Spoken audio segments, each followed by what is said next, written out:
السلام عليكم ورحمة الله. هسا قد هضرو غف علي منصور كيالي أطاس يتبعن أطاس لي فيديو وكسعان ذي فيسبوك ياك ذي يوتيوب يهضر ضعف كلش والأغلبية يهضر ضعف الدين.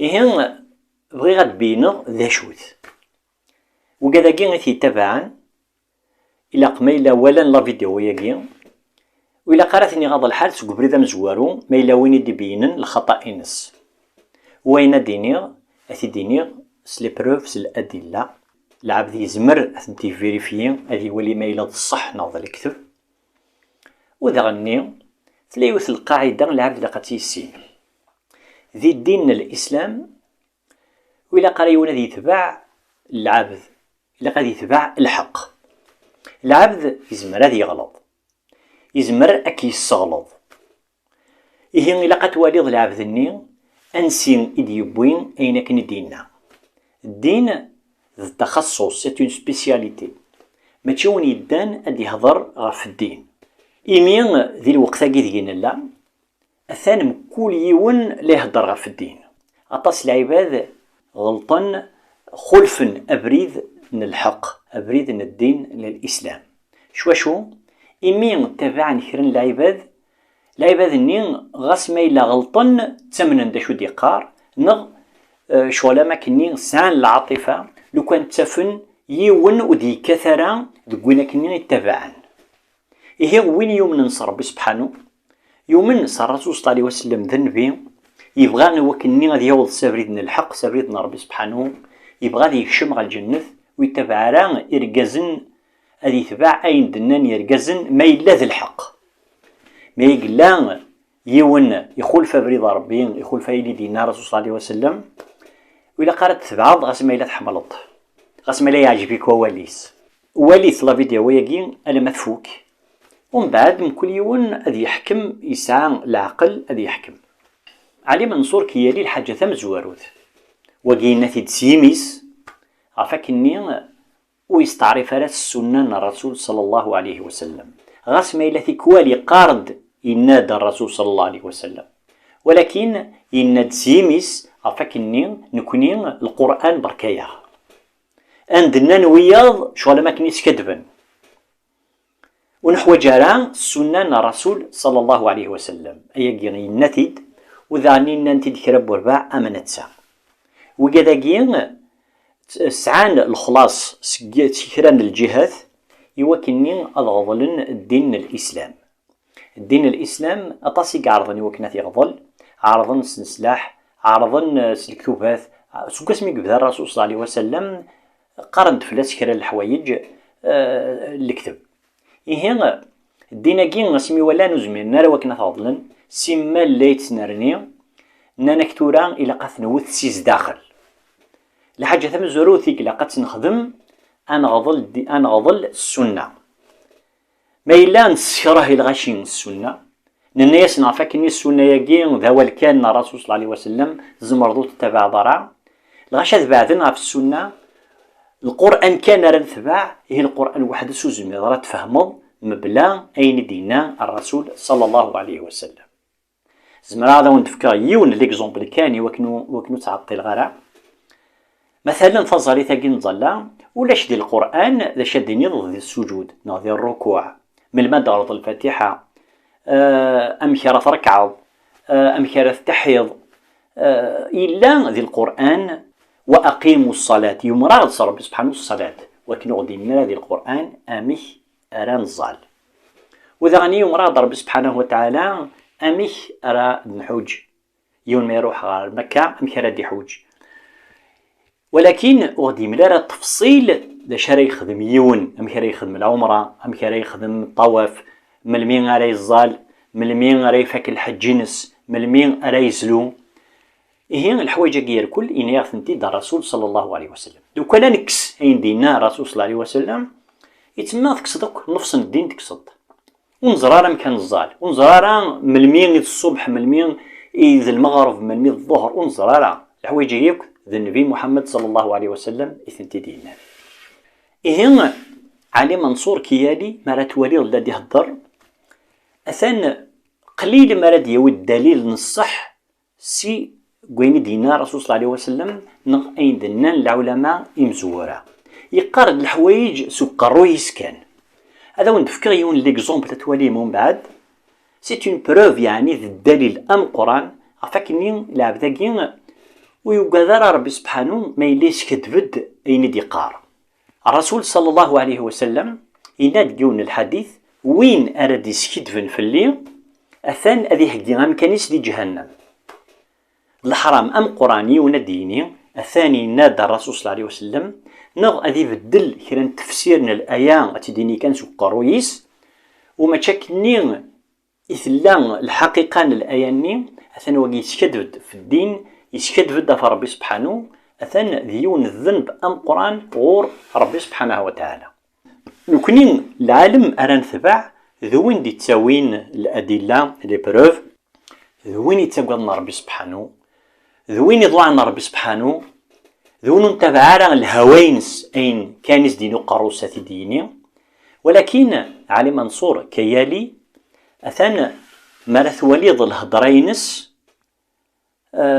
شغل ما كنين يتعنطير كينين أتحدى وين أرديا وين نغونا تفسرن الآية يجي نغونا دي عربن الجملة يجي نغونا دي عربن الآية يجي كينين أتحدى وين يتحدين أثان لاني قد يدس ديران ولكن تيقارا هيد ذا كان واسمو قولا وقد نيز ديران دي بينن الخطأ إنس. وأتحداهم جميعا أي أحد يعمل وأتحداكم أمام كل الناس أنكم وأتحداكم وين أراي السمغار لمن سكاكين أثان إنغس ذي الدين ماشي أكان إلا العلماء إمزورا ودقنا راه نكينين الشريف نكينين سي آل البيت. أنا الحفيد رقم 48 إلى جد رسول الله. وإني من الأشراف أهل البيت الأشراف الهاشميين. هي هوية نحن من السادة الهاشميين تريد ترضى تريد ما ترضى. غاس كتشيني من آل البيت لو كان دلبغي إمي أن رفضوا عض ربي الأشتر. أبو لهب اسمين يقول عداونا الرسول صلى الله عليه وسلم يكشميت ربي غير جهنم وذا عميسنا الرسول صلى الله عليه وسلم من آل البيت إهنا ولا قرية ونثي غور كيني من آل البيت نكيني شريف نكيني حفظ القرآن من اللي غمزية 7 القراءات أكيد يقار نتسع باللي محسوب المعنى سنكيني ولا شون يسنن أمنك ويقين ينثي. لو كان نوالي العلماء إمزورا أثنتفض مردينين الحاجة نعمر يكتبن الحاجة أتفض تساويند الأدلة نتفسير لشو دنان الصحابة لشو دينا رسول صلى الله عليه وسلم لشو دنان العلماء إم قرانا غفكران الآية نغفكران الحديث تساقوذنا ربي سبحانه استغفرنا ربي سبحانه وكقرنا نكوني نتحدى وين أردينينا يا ذويا نغ أكينين أماكن دينان علي منصور يعني أنا أول من رفض الناسخ والمنسوخ. المنهج هو أنني الوحيد أرفض ما يسمى الناسخ والمنسوخ. سيزيك العلماء هضران في الناس أمكش دم زوارو الذي يرفض شو المعنى سوياكي كتيني تفضل كل العلماء قاعدان تفصيل مرة ثم حيض مرة خرب وين ديوسان العالم سقسم ديوسان رسول صلى الله عليه وسلم المين ذا القرناكي اياكين وين اللان يسعى العقل يفهم يقاذ ربي سبحانه مردينين أين لا قرا أثانو دي قرار ولاكين حاجة خطيرة لكن كذا مزورو أرى يرفضن أرى يهوين الحاجة يقلان ذي الدين إن أما كدني العلماء إمزورا ولي الثكتافين مثلا من البخاري نغ مسلم نغ أبا حنيفة نغ الإمام مالك نغ الإمام الشافعي نغ ابن تيمية نغ ابن القيم نغ العلماء قدانا كذم قرانا ثورا ما يليون ديك سن دينان أتحدى نغ يليون ديك سن دينان أنا أول من فسر نغ أول من اخترع ولاش ديك سن وين دينان يجي تسقط نكو ربي سبحانه قرن الله أعلم تغال نسوان العلماء إم قرانا إم سورا مثلا كرن تمثالت تنون فاد التجديد ولا شي تسدي الوقت مزوارو تنادينا كني لاق الحال استقسين العلماء نظن تنجمعا لانت هيئات العلماء يك تنجمعا فكرة تمثالين يمكن تبين الحكم تمثال تنيا يولاش ذي الوقتنا الرسول صلى الله عليه وسلم ناضي القرون يمزورة إهن علي منصور كيالي يساعي لسمرايه الدار يجبيد الغشيم مال السلط هدي هدار الثقة هدي هدار القوة استند وقين أينك يوكي ديقار ولا شوين يسزمنا الصحيك أينك يدينا ربي سبحانه ذي القرآن في سورة المنافقون شو دينا إند وإن يقولوا تسمع لقولهم وقي هضر هيد في المنافقين إنك لو كان هضر لنا تسلضي وينك نتقارن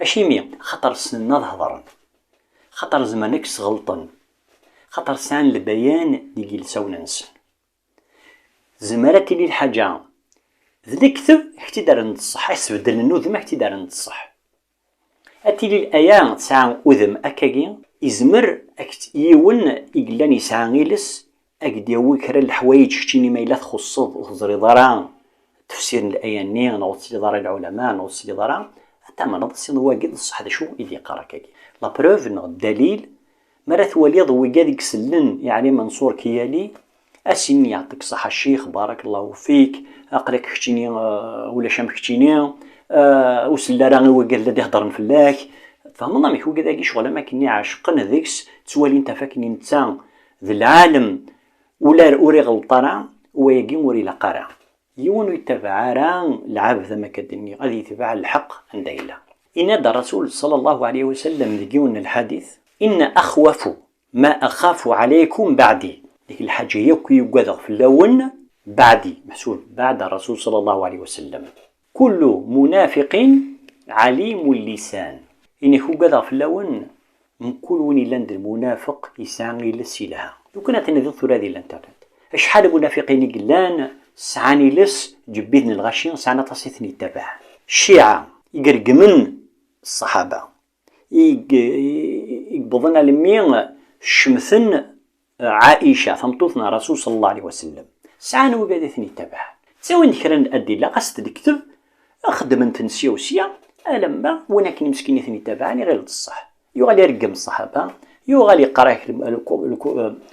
يقرأك القرآن محرف يا مكني ديناكي يغال ذي اللعب إيه لعب إلاق أذي عاسمانيس الرسول صلى الله عليه وسلم إذا عوغ ربي سبحانه يوكني غاثي ثبت غف الحق يقارص اللهم يا مقلب القلوب ثبت قلبي على دينك ماشي ثبت قلبي وكنا تسغي فلان غي فلان خاطر عجبي وواليس في دينك نصح في فريد نصح ان ربي سبحانه يستوين غير الجنة نكوني ذا شو إذا البيوتنا غادي يدوني ثاكي ذا شو نتسنادي وكنا نشم على الجنة ولا شو نراك يسمنا عن الفلاني ما إلا تبعض أما يسنادي هضر مو يسنادي هضر يتعاون رزة ربي سبحانه ختيني ناذين شو راه تشمض على الجنة أتسانا يوتيوب أجين على الانترنت أجين على فيديو يقع تند الفتنة ثم القرآن العبث في دعوة إلى قد يسين وغور أرى يتبع الدينيس مو قلت ترى مثلا علي منصور كيالي أمشي ديه الضرع في مانيس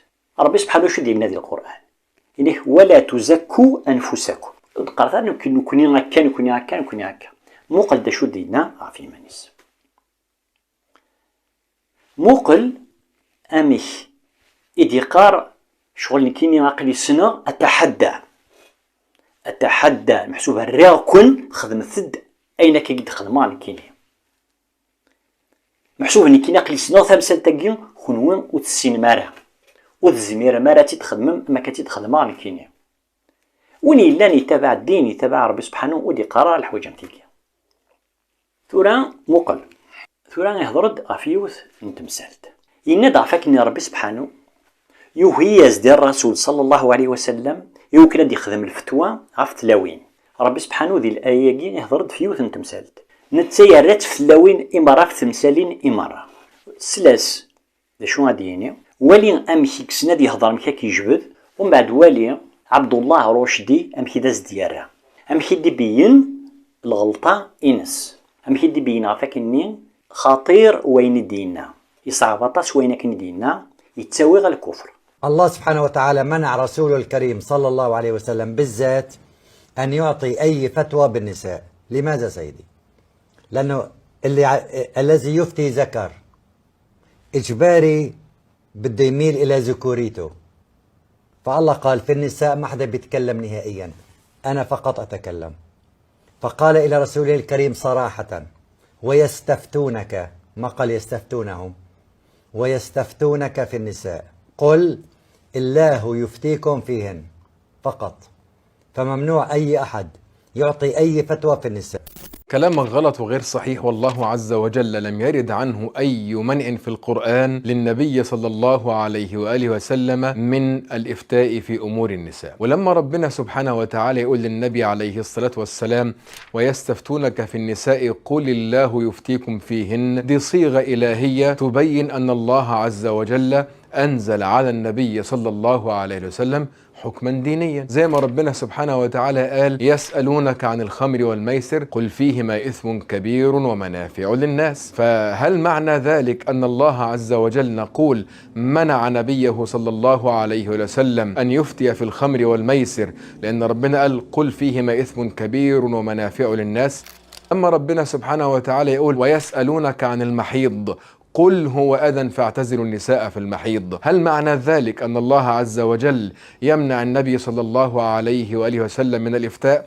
ولا يا رجل يا محترم معنى كده إن ربنا سبحانه وتعالى بيعرفنا إن الأسئلة بتاعتنا واصلة له سبحانه وتعالى، وإن الإجابة بتنزل على النبي عليه الصلاة والسلام، وأن رسول الله صلى الله عليه وآله وسلم لا ينطق عن الهوى ولا يؤلف، كما قال الله والنجم إذا هوى ما ضل صاحبكم وما غوى وما ينطق عن الهوى إن هو إلا وحي يوحى. بس نعمل إيه؟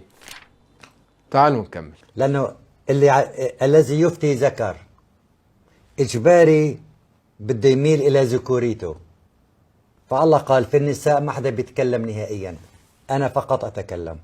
مو قلت ذكي شو المعنى بينك قدينا يبغى دينا فكن الرسول صلى الله عليه وسلم يزمر وريحك مارس الحق فيجلس ديوي ربي يوكلني غادي يفتو في الثلاوين في النساء يزمر هذه مال سير كازن في الثلاوين اي غادي اثي ديني يوني قلان يفهم يقاد ربي سبحانه. الرسول صلى الله عليه وسلم مش قاعد يضرب برحمة للعالمين ذي العادل ما يلا الرسول صلى الله عليه وسلم ودينا راس العدل ويحكي مارس العدل انوار يحكي مارس العدل مارس تهمض أصل تسقط الرسول صلى الله عليه وسلم يزمر الحالة هذه مال في الحق أيقين ولا غير كيون شو اسمه زال ذي تبع رجز أماكي. بالله عليكم في مسلم عاقل عنده مخ يقول الهرت اللي انتوا سمعتوه ده؟ سيدي بيفسر اول حاجه، سيدي اخترع او جاب حكم من عنده ان ربنا، خلي بالكم من التسلسل اللامنطقي بتاعه، جاب من عنده حكم قال لك ان ربنا منع النبي من الافتاء مش عارف في امر النساء. طبعا احنا بينا ان الكلام ده كلام فاضي، فهو حط حكم عايز بقى يجيب لك تعليل عشان ايه؟ يبدا بقى يمشي في السكه ويراضي اللي هم عايزين الطريق ده. ايه التعليل بتاعه؟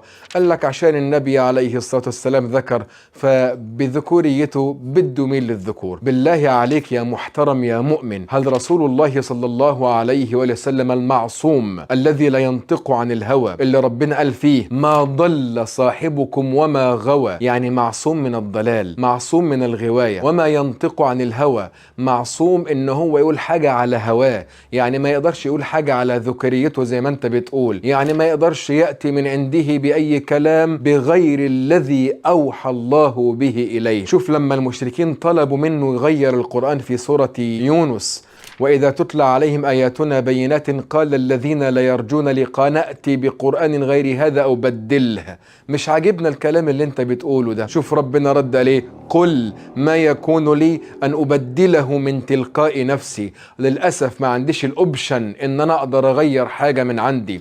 ربنا سبحانه وتعالى يقول في سورة الحاقة ولو تقول علينا بعض الأقاويل لأخذنا منه باليمين، يعني لو فكر يألف أي حاجة على هواه من عنده زي ما انت بتقول لأخذنا منه باليمين، يعني لا عاقبناه عقابا شديدا. فانت تقول ان ربنا سبحانه وتعالى كان سايب الدين للنبي عليه الصلاة والسلام، اولا كلامك ده معناها ان انت كده بتعترف بالسنة. عارف ليه؟ لماذا سيدي؟ لأن معنى كلامك ده إن ربنا كان سايب الدين لسيدنا النبي عليه الصلاة والسلام يقول فيه بمزاجه اللي هو عايزه، لكن لما جه الأمر على الستات لأنه ممكن يميل، وإن هو شخص مضطرب حاشاه صلى الله عليه وآله وسلم، وإن هو شخص ممكن يعني ما عندوش اتزان، فيقوم يحصل له إيه؟ يقوم يجي على الستات. كلامك ده جهل، ويعني وصف أنا مش عارف أوصفه بأي قباحة وأي شناعة تصدر عنك إن أنت تقول الكلام الفارغ اللي أنت بتقوله ده. أدي لك مثال تاني.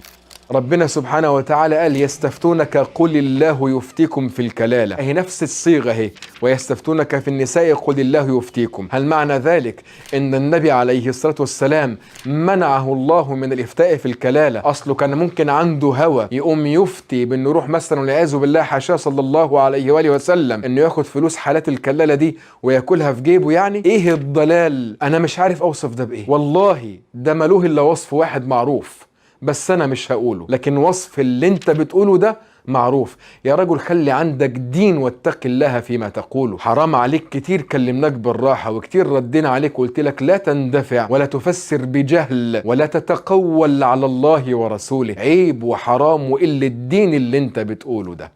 تعالوا نكمل. وقال إلى رسوله الكريم صراحة.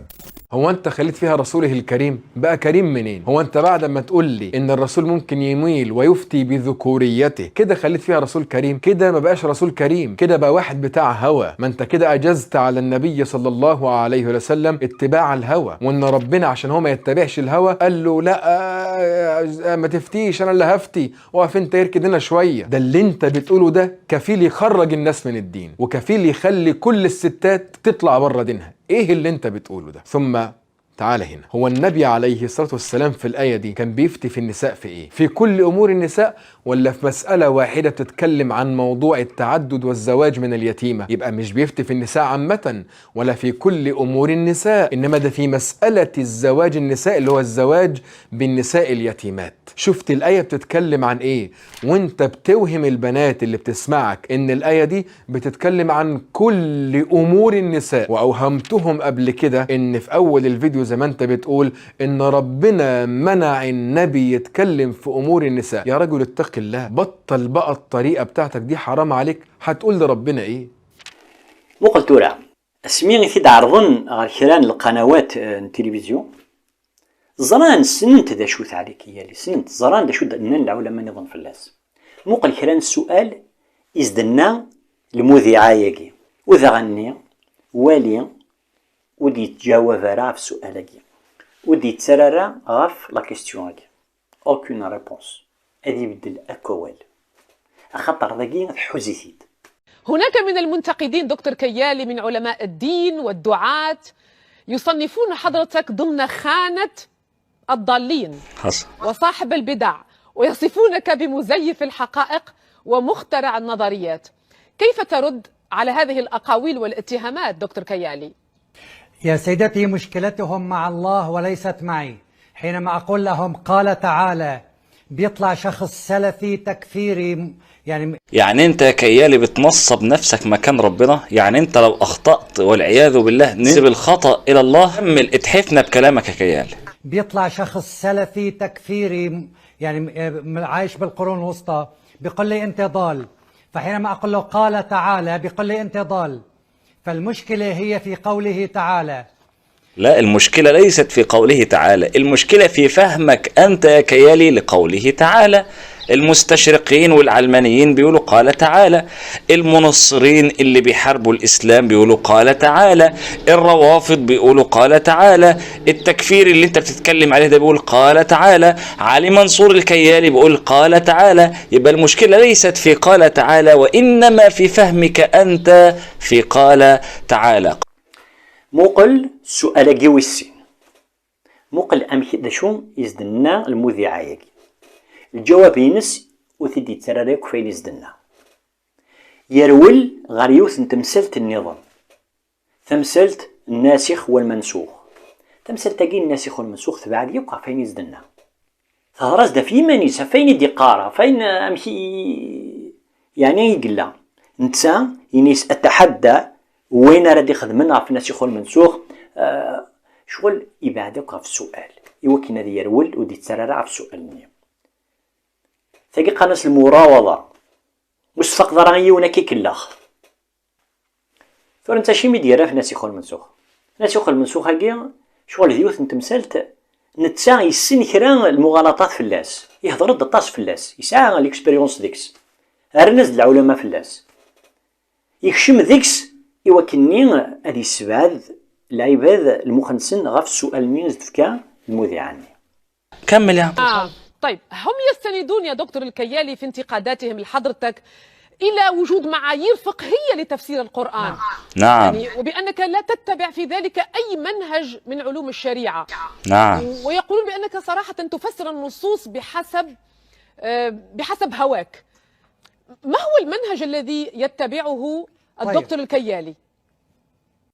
طبعا السؤال ده مش هيجاوب عليه.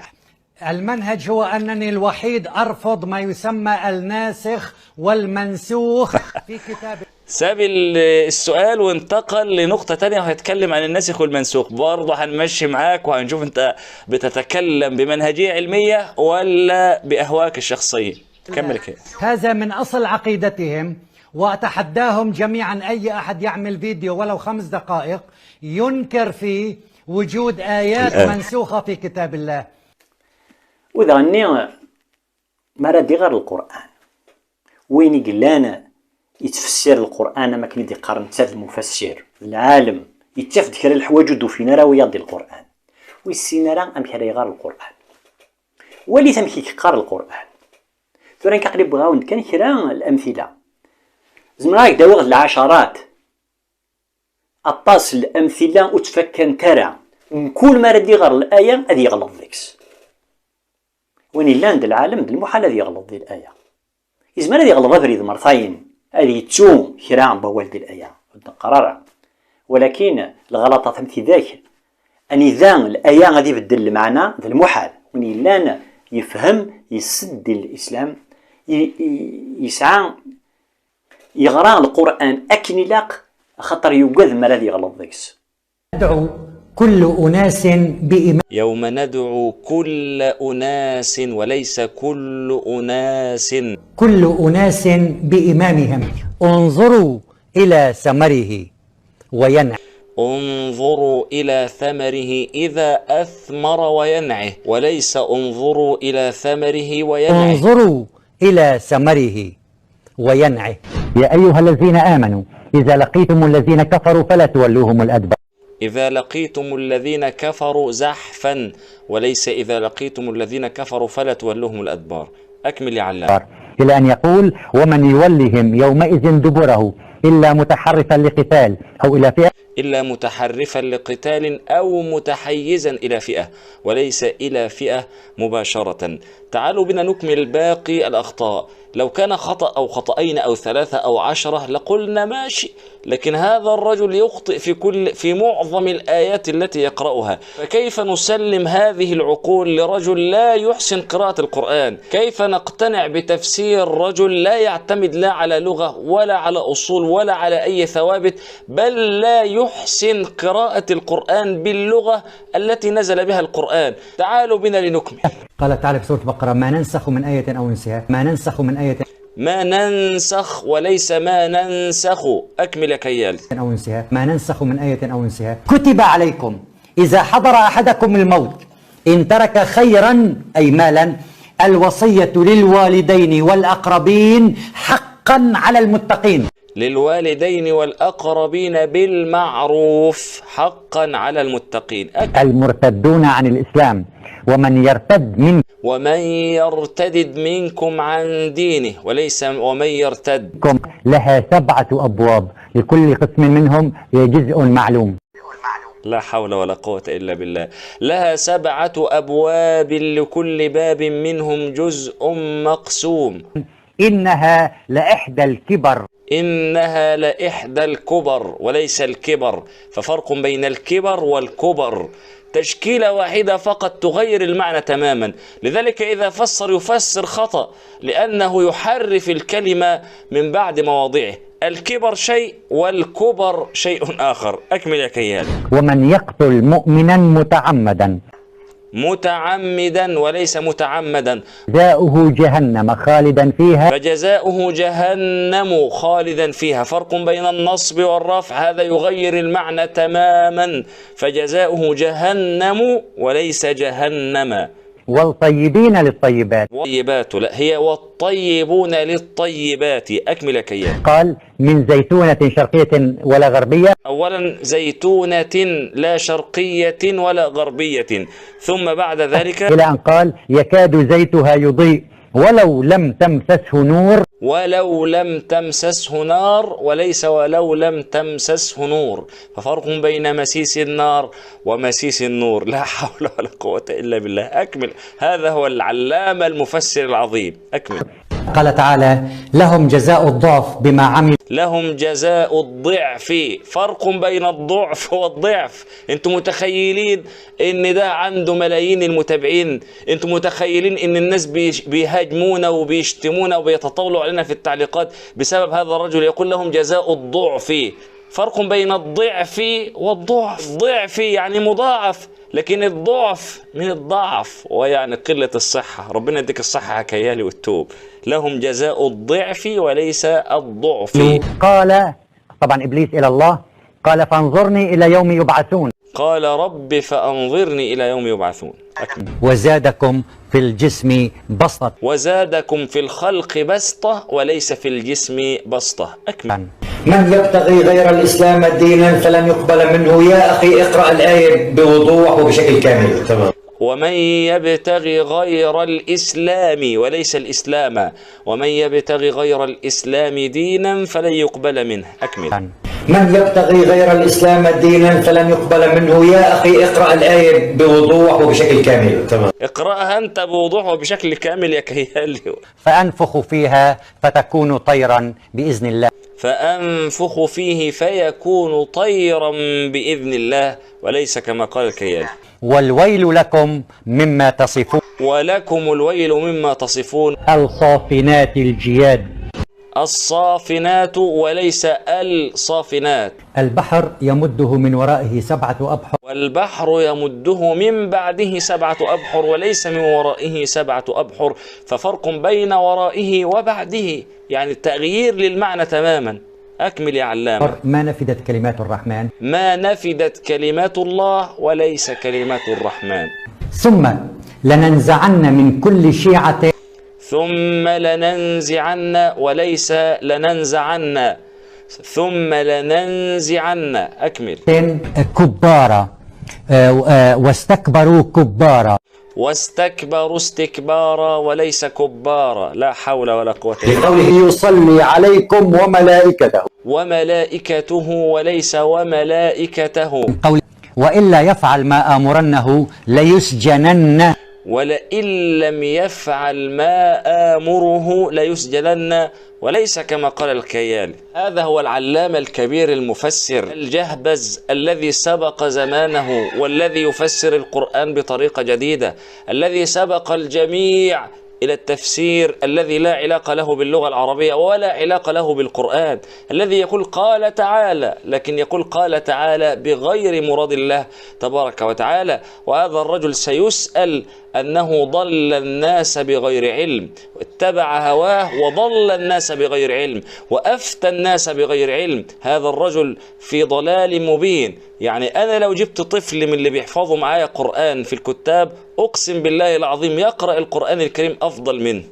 الله يقول صراحة الملائكة يسبحون الليل والنهار لا يفترون. تاني برضه لا يفترون، يعني قول أول مرة قلتها غلط فاتت منك زلة لسان، لكن تعيدها تاني. يفترون يفترون. اتعلم تقرأ قرآن أرجوك اتعلم لغة عربية. بص يا دكتور، مش عيب انت راجل مهندس او دكتور معرفش، اقعد مع حد بيعرف قرآن وتعلم عليه، خليه يصحح لك واتخذه شيخ او قدوة وقول له سيدنا الشيخ علمني كيف اقرأ قرآن، هيعلمك. إلى جد رسول الله. مش عيب يا دكتور ان انت تتعلم حتى لو كنت بلغت من السن مبلغا. الصحابة كانوا مشركين وكفار وتعلموا الاسلام على كبر، فانت برضو تعلم الدين، ده مش هيعيبك، وتعلم تقرأ القرآن بعدين وبطلع اتكلم معانا. إيه شديني أنزعوا ربي سبحانه وتعالى يمكن غادي من الحق أندي غويلي أين أذا غينفعن أدن الهين الصلاة نغات نزال أكني لاق نضوع الرسول صلى الله عليه وسلم، نذكر ربي سبحانه وتعالى نسواطاس. لو كان تصلد يعني منصور كياديه وكيدي يذكر راس ربي سبحانه. هكذا هدر كان عفاك نقلب بعض ذكر الحوايج الآية ياكين العالم ياكين إيش شام ذكر الحوايج ولا شي ثنتي ياك ذي الدين خولف انتي مرة بريد ربي سبحانه. تي كذاكين وقدر نون ترى الخوف من ربي سبحانه وقدر نون ترى الإيمان. ينادى ربي سبحانه في القرآن: يا أيها الذين آمنوا اذكروا الله ذكرا كثيرا وسبحوه بكرة وأصيلا. ذلك كان ندعو ربي سبحانه يمكن غادي يهدو سبريد الخير سبريد الحق سبريد أذغياوين غير الرضا نربي سبحانه وتعالى.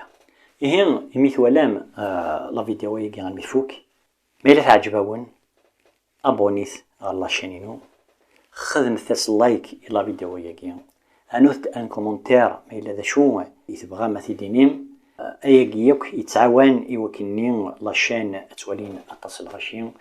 والسلام عليكم ورحمة الله وبركاته.